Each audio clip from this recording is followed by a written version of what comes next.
बात करेंगे limiting reactant की। लिमिटिंग रिएक्टेंट होता क्या? लिमिटिंग रिएक्टेंट क्या होता है, उसका पार्ट 2 है ये। पहले हमने पार्ट 1 पढ़ा है। इसी वीडियो के टाइटल पर आपने क्लिक करना है। इसी वीडियो के टाइटल पर आपने क्लिक करने के बाद इस वीडियो के डिस्क्रिप्शन में जाना है। डिस्क्रिप्शन में जाने के बाद आपने पार्ट 1 भी देख लेना। ये पार्ट 2 है लिमिटिंग रिएक्टेंट का। इसमें वो कह रहा है कि write down the steps which involve for the determination of limiting reactant, यानी कि लिमिटिंग रिएक्टेंट की डिटर्मिनेशन के लिए जो उनसे स्टेप इन्वॉल्व होते हैं वो लिखो। यानी कि लिमिटिंग रिएक्टेंट जो उनसा होता है ना, लिमिटिंग रिएक्टेंट, वो फाइंड करने के लिए आपने पीछे पढ़ा है कि लिमिटिंग रिएक्टेंट होता क्या है। लिमिटिंग रिएक्टेंट होता क्या, हमने पीछे पढ़ा हुआ है। ऐसा रिएक्टेंट कि जो प्रोडक्ट की मिकदार बनाए लेकिन कम बनाए। ऐसा रिएक्टेंट कि जिसकी जो रिएक्शन के दौरान पूरा के पूरा इस्तेमाल हो जाए प्रोडक्ट की फॉर्मेशन के लिए। ठीक है ना, समझ आ गई।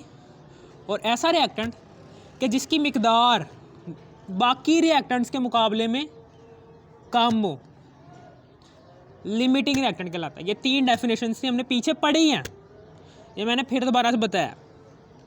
ठीक है ना। Determine the number of mole of reactant from given amount of reactant, यानी कि सबसे पहला स्टेप है हमने लिमिटिंग रिएक्टेंट को फाइंड करने के लिए। फॉर एग्जांपल उस्ताद कराम ने पेपर में आपको सवाल आ गया कि ये रिएक्शन है, इस रिएक्शन के दौरान ये रिएक्शन लिखा हुआ है, ये रिएक्शन है, रिएक्शन में नाइट्रोजन की मिकदार है 20 ग्राम, हाइड्रोजन की मिकदार है जी 60 ग्राम, यानी कि नाइट्रोजन का मैस 20 ग्राम है, हाइड्रोजन का मैस 60 ग्राम है। रिएक्टेंट्स के मैसेज दे दिए हैं। ठीक है ना। वो कह रहा है जी वो मालूम करो, लिमिटिंग रिएक्टेंट फाइंड करो, जबकि आपको ये रिएक्शन दिया हुआ है और रिएक्टेंट के मैसेज ऑलरेडी गिवन है। ठीक है ना। तो मैं आपको पूरी की पूरी कैलकुलेशन करके दिखा देता हूँ कि क्या क्या आना है। सबसे पहले तो हमने पहला स्टेप जो सा होगा, determine the number of mole of reactant from given amount of reactant, यानी कि गिवन अमाउंट है 20 ग्राम और 60 ग्राम। नाइट्रोजन और हाइड्रोजन की गिवन अमाउंट दी हुई है। इसको इस्तेमाल करते हुए हमने नंबर ऑफ मोल्स फाइंड करने हैं किसके, रिएक्टेंट के। ठीक है ना, पहला स्टेप है ये, number of moles of reactant की निकाल लेते हैं। ठीक है ना, कैसे निकालेंगे, ऐसे। सबसे पहले तो N is equal to mass over molar mass, ये आ गया। N is equal to mass over molar mass. ठीक है ना, समझ आ गई। ये किसके लिए था, ये नाइट्रोजन के लिए था। मैस क्या है नाइट्रोजन का 20, जबकि मोलर मैस इसका क्या है 2, नाइट्रोजन का 14 है। ठीक है, ठीक है ना। इसको हल करने के बाद जो सा हमारे पास जवाब आएगा 0.7142, ये मोल आ गए हैं किसके, नाइट्रोजन के। नाइट्रोजन के मोल आ गए। फिर इसी तरीके से हाइड्रोजन के मोल भी इसी तरीके से फाइंड करेंगे कि N is equal to mass over molar mass. Mass कितना है इसका 60, जबकि इसका हाइड्रोजन का मैस होता है 1.008। ठीक है, अब हम क्या करेंगे, 29.7619 मोल आ गए, यानी कि नाइट्रोजन के भी मोल निकाल लिए हमने, हाइड्रोजन के भी। रिएक्टेंट्स के मोल फाइंड कर लिए। पहला स्टेप हो गया क्लियर। अब दूसरा स्टेप क्या है, दूसरा स्टेप कह रहा है कि determine the number of mole of product by comparing with reactant. दूसरा स्टेप ये है कि अब हम क्या करेंगे, कंपेयरिंग करेंगे। अब हम नंबर ऑफ मोल्स फाइंड करना चाहते हैं किसके, प्रोडक्ट के। प्रोडक्ट के नंबर ऑफ मोल्स फाइंड करने के लिए हम क्या करेंगे, कंपेयर करेंगे। कंपेयरिंग नंबर ऑफ मोल्स, यानी कि इसके जो उनसे नंबर ऑफ मोल्स हैं वो इसके साथ कंपेयर कर लेंगे। By comparing with reactant, number of moles product के फाइंड करने के लिए हम क्या करेंगे, हम रिएक्टेंट के मोल्स से इसका कंपेयरिंग कर लेंगे, यानी कि स्टिचोमेट्रिकल कैलकुलेशन, मोल मोल रिलेशनशिप। अगर आपको रिएक्टेंट के मोल पता है तो प्रोडक्ट के मोल फाइंड कर सकते हैं, अगर आपको प्रोडक्ट के मोल पता है तो रिएक्टेंट के मोल फाइंड कर सकते हैं। हमने यहाँ पर रिएक्टेंट के मोल हमें पता है, इसलिए हमने रिएक्टेंट के मोल को इस्तेमाल करते हुए प्रोडक्ट के मोल फाइंड कर लेंगे। पहले हम इसका कंपैरिजन करेंगे इसके साथ, फिर इसका कंपैरिजन करेंगे इसके साथ, ठीक है ना, समझ आ गई। इससे पहले थोड़ी सी छोटी सी एग्जांपल समझ लो। फॉर एग्जांपल ये 2 टायर्स हैं, फॉर एग्जांपल ये 2 टायर्स हैं,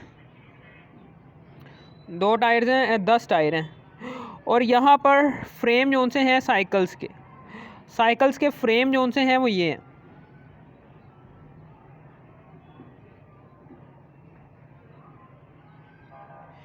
ये साइकिल के फ्रेम है, इससे 3 फ्रेम है।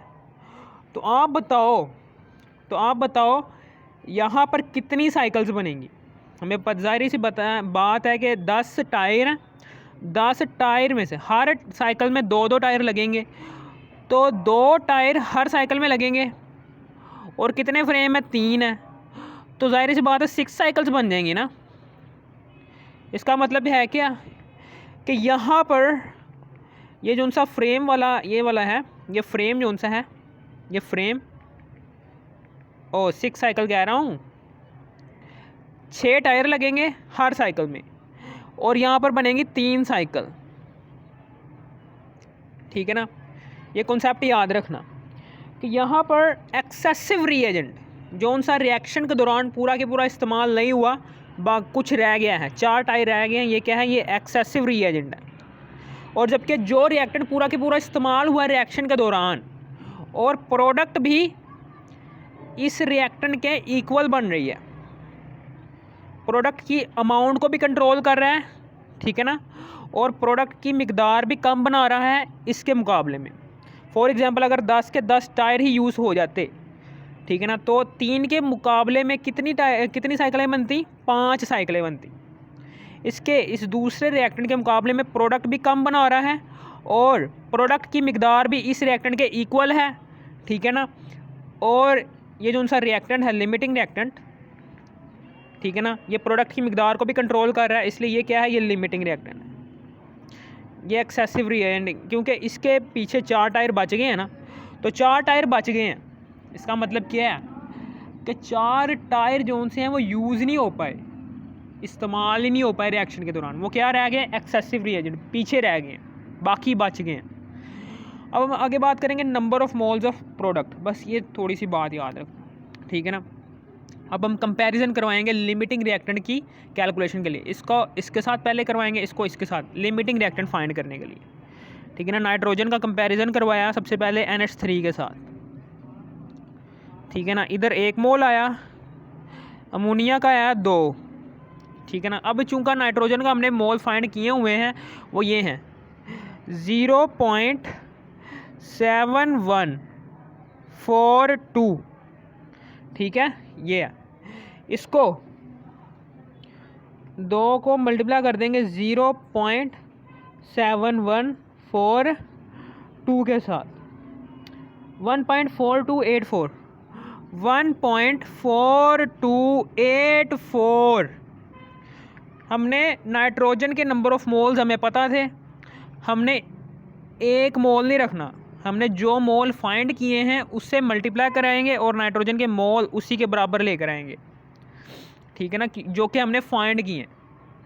नाइट्रोजन का 1 मोल नहीं हमने फाइंड किया, वो तो बैलेंस्ड केमिकल इक्वेशन में है ना 1 मोल, जो सा हमने फाइंड किया है हमने उसको लेकर आना है यहाँ पर, ठीक है ना, तभी लिमिटिंग रिएक्टेंट आएगा हमारे पास। अब उसके बाद आगे, अब हम हाइड्रोजन का कंपैरिजन करवाएंगे NH3 के साथ, अमोनिया के साथ ना। हाइड्रोजन का कंपैरिजन करवाया, हाइड्रोजन के कितने नंबर ऑफ मोल्स है, 3 है, इसके कितने हैं, 2 हैं। अब चूँकि ये देखें कि हाइड्रोजन है, इसके 3 नंबर ऑफ मोल्स हैं, हमने कितने लेकर आने हैं, 29.7619 मोल। हम क्या करेंगे, यहाँ पर डिवाइड कर देंगे 3 से डिवाइड करेंगे तो 3 से कट जाएगा, ये आ जाएगा, 1 आ जाएगा।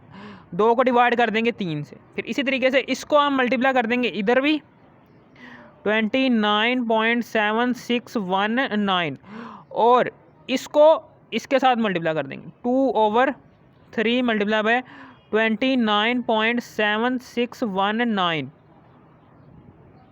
अब हम इसको सवाल को हल करना चाहते हैं, हल कर लेते हैं। अब हम 29.7619 को मल्टीप्लाई कर देंगे 2 के साथ, फिर इसको डिवाइड कर देंगे 3 के साथ। 19.8 आ गया। 19.841 मोल, ये अमोनिया के मोल आ गए। ये वैसे का वैसे ही आ गया। नाइट्रोजन के इतने मोल्स से जो उनसे अमोनिया के मोल बन रहे हैं वो इतने बन रहे हैं, और हाइड्रोजन के इतने मोल से जो उनसे अमोनिया के मोल बन रहे हैं वो इतने बन रहे हैं। यानी कि नाइट्रोजन और हाइड्रोजन के इन दोनों के मोल्स हमने पहले फाइंड किए। इन दोनों के मोल्स से हमने जो उनसे अमोनिया के मोल्स निकाले हैं वो ये 2 निकाले हैं, एक ये और एक ये। और आप बताओ, साफ सीधी सी बात है कि यहाँ पर कम अमाउंट में कौन सी मिकदार मौजूद है? ये कम अमाउंट है कि ये, इन दोनों में से ये कम अमाउंट है। इसलिए हम ये कहेंगे ये क्या है, ये लिमिटिंग रिएक्टेंट है। फाइंड हो गया। ये लिमिटिंग रिएक्टेंट नहीं है, ये क्या है, ये एक्सेसिव रिएजेंट है। अब हम सबूत कैसे लेकर आएँ कि ये लिमिटिंग रिएक्टेंट वाकई में है भी या नहीं? The reactant which produce least amount of product, that reactant is least, the reactant which produce least amount of product, जो कम मिकदार में प्रोडक्ट बना रहा है। कम मिकदार में कौन सा रिएक्टेंट प्रोडक्ट बना रहा है? नाइट्रोजन के हाइड्रोजन। कम मिकदार में जो सा रिएक्टेंट प्रोडक्ट बना रहा है वो ये बना रहा है, ना कि ये हाइड्रोजन। ठीक है ना, समझ आ गई? अगर हाइड्रोजन पूरा की पूरा इस्तेमाल हो जाए तो जो सी ये प्रोडक्ट बनेगी वो ज़्यादा से ज़्यादा मिकदार में बनेगी, 19.84। इसी तरीके से अगर टायर सारे के सारे इस्तेमाल हो जाते तो 5 साइकिल्स बनती 3 के बजाय। ठीक है ना, तो इसलिए हमने इसको एक्सेसिव रिएजेंट बना लिया और इसको लीस्ट रिएक्टेंट बना लिया।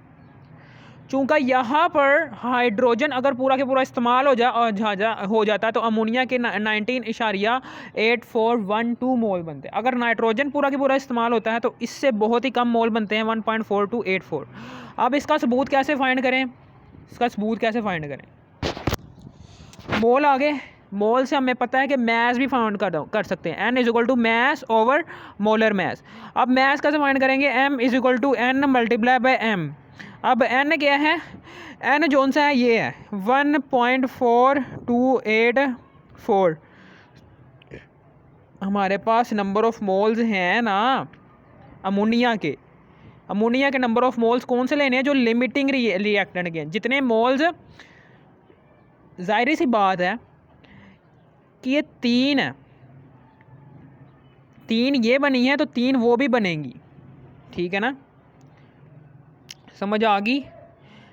इसको मल्टीप्लाई कर देंगे मोलर मैस से। मोलर मैस अमोनिया का कितना होता है? नाइट्रोजन का 14 होता है जमा 3 और फिर 1 से मल्टीप्लाई कर देंगे इसे। ठीक है, मैस निकाल लिया हमने। जब हम इनको हल करेंगे तो हमारे पास मैस आ जाएगा 24.3170 ग्राम आ गया। ये मैस आ गया हमारे पास किसका? अमोनिया का। अमोनिया का मैस इतना बन रहा है। इसलिए हम क्या करेंगे, इस अमोनिया के यानी कि जिस रिएक्टेंट से मोल कम बन रहे हैं उस रिएक्टेंट को उठाएंगे, जिस रिएक्टेंट से प्रोडक्ट के मोल कम बन रहे हैं, ठीक है ना, उस मोल से हम मैस फाउंड कर लेंगे उस प्रोडक्ट का।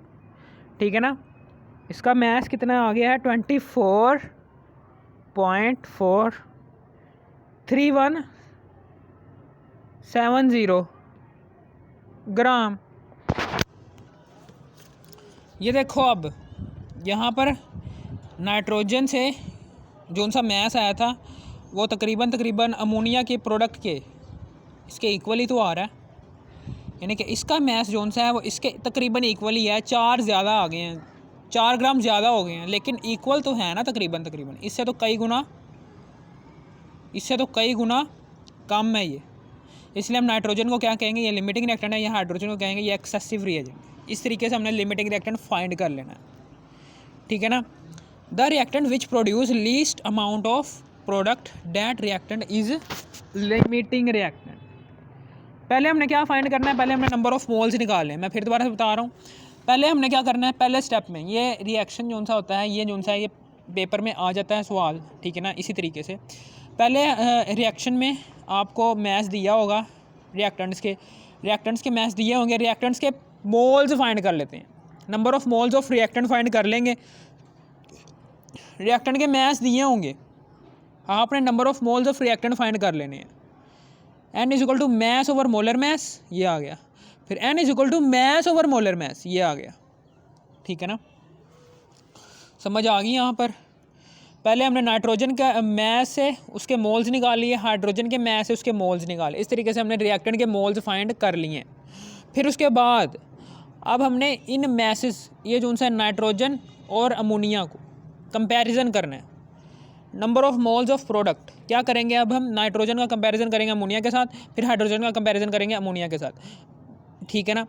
और जिस रिएक्टेंट से अमोनिया के मोल कम बन रहे हों, ठीक है ना, उसको लिमिटिंग रिएक्टेंट क्या देना, नाइट्रोजन को अमोनिया के साथ और हाइड्रोजन के अमोनिया के साथ, ठीक है ना। यहाँ पर सबसे पहले तो हमने बैलेंस्ड केमिकल इक्वेशन के मुताबिक नंबर ऑफ मोल्स नाइट्रोजन के 1 है, बैलेंस्ड केमिकल इक्वेशन के मुताबिक अमोनिया के 2 हैं, 2 लिख दी। लेकिन जो से हमने नाइट्रोजन के निकाले हैं नंबर ऑफ मोल्स, वो ये निकाले हैं, ठीक है ना। ये हमने यहाँ पर दर्ज कर देंगे। इस दौरान जो सा नाइट्रोजन के इतने मोल्स से जो उनसे अमोनिया बन रहे हैं, वो इतने नाइट्रोजन के 0.7142 मोल्स से अमोनिया के 1.4284 मोल बन रहे हैं। इसी तरीके से हाइड्रोजन और अमोनिया ले लेना है, हाइड्रोजन और अमोनिया का कंपैरिजन करवाना है। 3 मोल अमोनिया के हैं और 3 मोल हाइड्रोजन के हैं और 2 मोल अमोनिया के हैं, according to the balanced chemical equation. लेकिन हमने जो उनसे मोल्स निकाले हैं हाइड्रोजन के, उसके मुताबिक चलने हैं। इसलिए हम क्या करेंगे कि हाइड्रोजन के मोल्स हमने इतने निकाले हैं तो 3 से डिवाइड कर देंगे। 3 से जैसे ही हम डिवाइड कर देंगे तो ये 1 इधर आ जाएगा, निस्बत 2/3। अब हम क्या करेंगे कि इसको, ये जो उनसे हमने हाइड्रोजन के मोल्स फाइंड आउट किए हैं, इसको हम मल्टीप्लाई कर देंगे इस यहाँ पर, और दोनों तरफ हमने इस मोल को मल्टीप्लाई कर दिया, इसको भी इधर भी और इधर भी। फिर उसके बाद यहाँ पर ये वैसे का वैसे आ गया नीचे, इसको हम मल्टीप्लाई करेंगे 2 के साथ और डिवाइड कर देंगे 3 के साथ, हमारे पास number of moles of ammonia आ गए, ये आ गए।